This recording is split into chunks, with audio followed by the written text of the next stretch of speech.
Tomorrow, the Milton Eisenhower Foundation is going to release a report on a program that is reducing the crime rates in a number of American cities with remarkable success. It is a simple but very effective idea called the Koban, and it comes from Japan. Here's ABC's Deborah Amos. This is a Japanese Koban, a neighborhood center where police are also neighborhood helpers.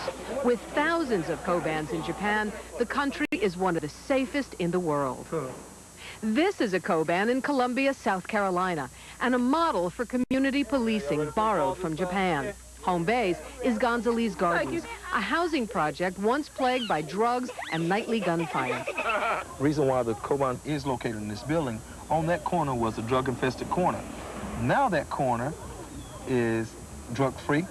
In fact, serious crime has dropped by about 1/3 with the Koban program. The crime rate in the rest of Columbia has stayed the same. But there's more to this new kind of community policing. Borrowing another idea from Japan, police officers are all-purpose neighborhood helpers. With the Koban right in the neighborhood, police come when there's family trouble. If they have a problem, first place they run is to me. You know, if their parents not home, they run, get Officer Coughlin.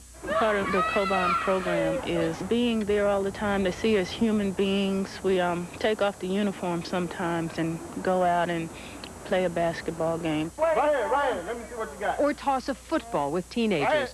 Long-term relationships that expand the Koban program well beyond American standards of community policing. With a mentoring program, coordination with community groups, cooperation with local schools, police officers even check on homework. Have you done your homework today? Yeah. Who checked it for you? I And provide a place to go after school when crime is most likely to happen.